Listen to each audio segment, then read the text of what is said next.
Ahora, lo interesante ahí, Ricardo, es que los países que solían ser más igualitarios, Estados Unidos, países europeos, ahora cada vez tienen más concentrado el ingreso. Sí, No es el caso de México. México históricamente siempre ha sido un país desigual. sí, Esa es la verdad. sí. Estamos más acostumbrados aquí en México a la desigualdad social que en otros países, ¿no?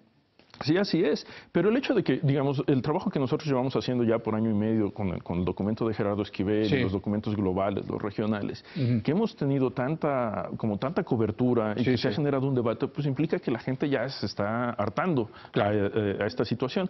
Y tienes razón que las implicaciones de política son distintas en Estados Unidos o en Europa Ujú. que en México, pero lo que es muy curioso es que yo creo que ahora los países desarrollados, Estados Unidos, a lo mejor se están volviendo economías del capitalismo de cuates más Sí. cercanas al No, sin mexicano, duda. ¿no? Sí, sí, Entonces sí. ahí es donde nosotros podemos explicarle un poco a los colegas estadounidenses cómo, o sea, cuáles son los mecanismos para luchar contra pues ese cronismo, ese capitalismo de cuates, y que ellos también pues compartan sus ideas de qué tipo de políticas funcionaron en momentos como el New Deal, siguiendo la Gran Depresión en los 30s, y en Europa, ¿cuáles fueron las políticas que se implementaron después de la Segunda Guerra Mundial, ¿no? Porque lo que es muy importante reconocer es que a pesar de que si no tenemos las propuestas de política concretas, en el pasado se han desarrollado a través de debates, de consensos y de una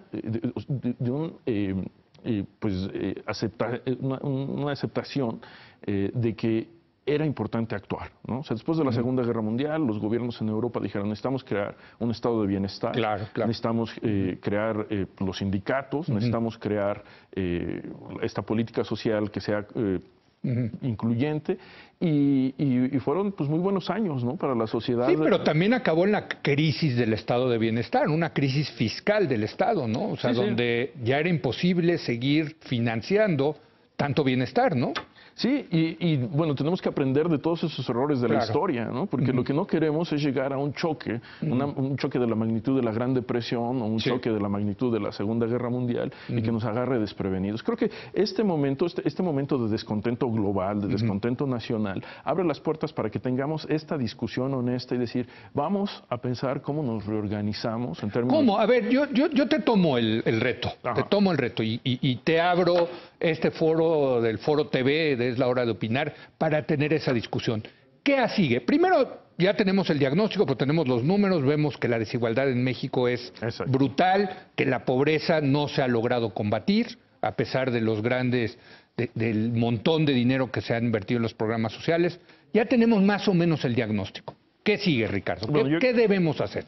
Yo creo que lo que deberíamos hacer es tener una conversación nacional con académicos, sociedad civil, activistas, gente que está metida en la toma de decisiones, congresistas, Sí. se me ocurre, y decir, bueno, aquí hay 4 o 5 políticas que podemos empezar a estudiar. Políticas fiscales, políticas de desarrollo social que no sean clientelares, una relación más cercana entre la ciudadanía y quienes nos representan, ¿no? Porque también la desigualdad es parte de eso.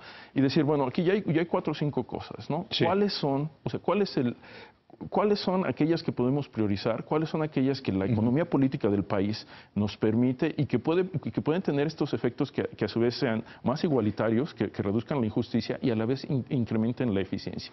Un caso específico. ¿Cómo aumentamos la competencia económica en este país, ¿no? O sea, es sabido que los oligopolios en este país generan muchísima ineficiencia, son regresivos, pagamos más por servicios que deberíamos pagar menos, y es lo que, o sea, podríamos discutir y...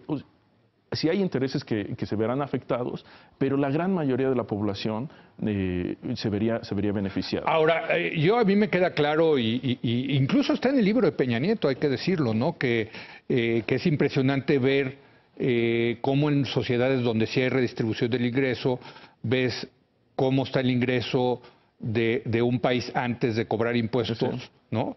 Y luego gastarlos, y luego ves la redistribución y efectivamente hubo un cambio de los más ricos, fluyó ese dinero a los más pobres. Así es. En México Antes de los impuestos hay una redistribución, después de los impuestos hay una redistribución, y es igual. Queda igual. Queda igual, no hay redistribución del ingreso. Y ese punto es parte de lo que hace, lo que está generando este enojo social tan grande en México, Sí. ¿no? O sea, y yo creo que eso está explicado por una ineficiencia del gasto social y por una gran corrupción. Sí. Y entonces es ahí donde conectamos agendas que parecen inicialmente desconectadas, como la agenda de la corrupción y la agenda de la desigualdad económica.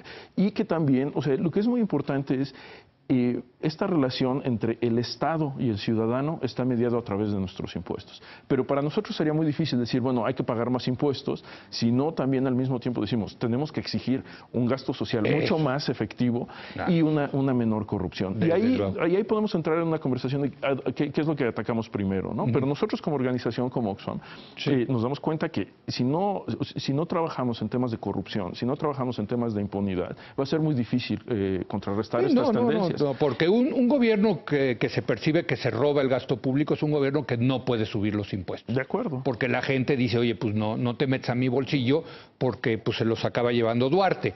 Digo, es una caricatura, si tú quieres, ese argumento, pero hay algo de razón en ese argumento. En ¿no? el corto plazo, pero en el largo plazo todos salimos claro. perdiendo, porque entramos en esta espiral donde pagamos menos impuestos, los estados se hacen cada vez más, el Estado mexicano se hace cada vez más débil y todos salimos perdiendo, ¿no? Y creo que, o sea, sí tenemos la responsabilidad de decir, bueno, si vamos a pagar impuestos, pues, que es mi responsabilidad como ciudadano, yo también le voy a exigir al gobierno que sea eficiente y que no se lo robe. Y si se lo roba, pues que haya castigos, ¿no? Que se regresen esos recursos, que se utilicen para el bienestar de la población y que haya castigos, ¿no? Para reducir los incentivos a que siga existiendo esta enorme corrupción. Y ese es parte del debate que debemos tener, pero debemos tenerlo de una manera sistemática y global, de alguna manera.